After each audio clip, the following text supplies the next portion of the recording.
Her dreams started predicting real murders, then she saw herself. The nightmares began subtly, a disquieting unease that lingered even after Anya, 31 and a freelance illustrator, woke up. They were fragmented, blurry images of violence, flashes of sharp objects and muffled screams. She'd always been a vivid dreamer, so she dismissed them as just particularly unpleasant subconscious wanderings.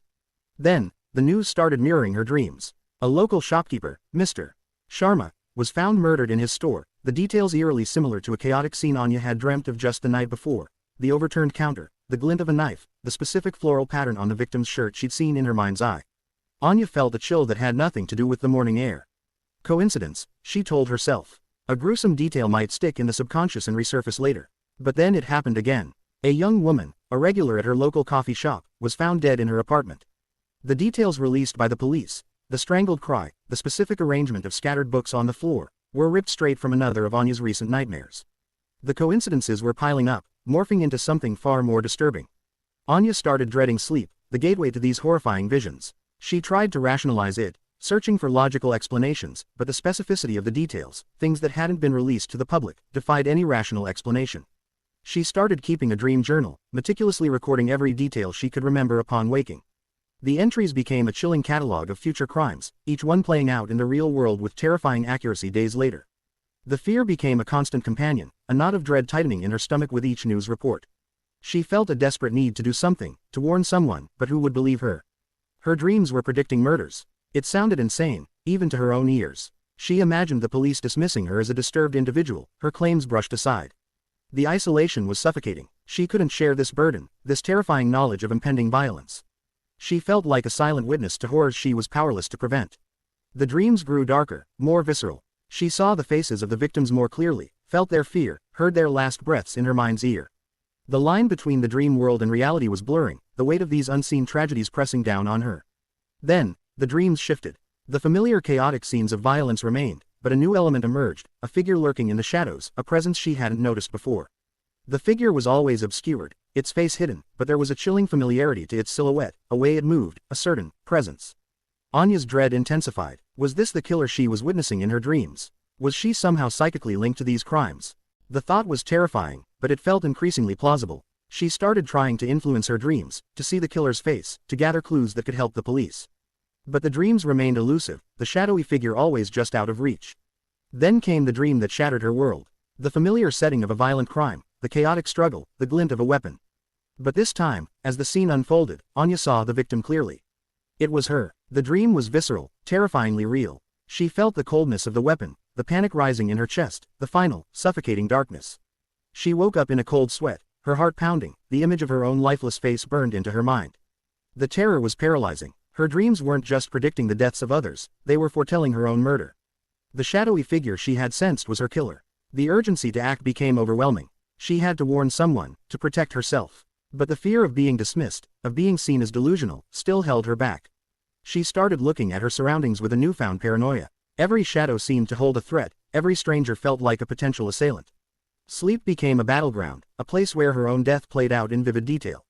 She decided to confide in her best friend, Sarah. Sarah listened with a mixture of concern and disbelief, her initial skepticism slowly giving way to a worried apprehension as Anya recounted the chilling accuracy of her previous dreams.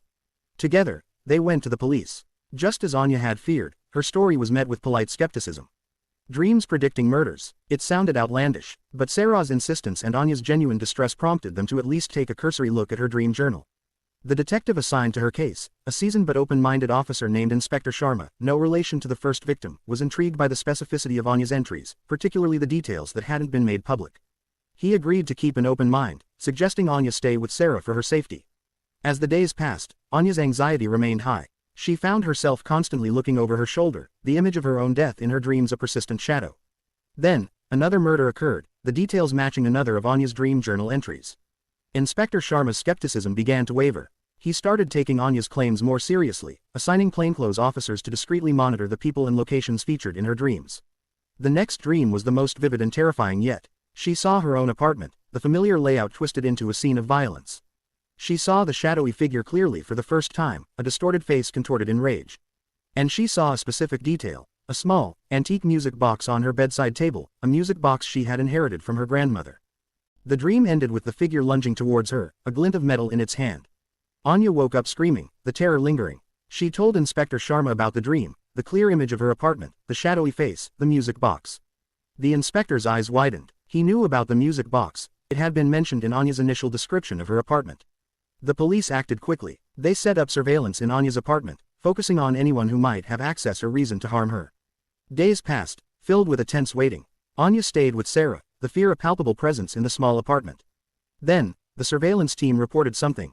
A man matching the vague description Anya had given of the shadowy figure had been seen near her building, acting suspiciously. They brought him in for questioning. His name was Marcus, a disgruntled former neighbor of Anya's who had held a long-standing grudge against her over a minor dispute. He denied any involvement in the murders, but his demeanor was evasive. As the interrogation continued, another murder occurred, the details matching another of Anya's dreams. Marcus was still in custody. The police were back to square one. Anya felt a surge of despair.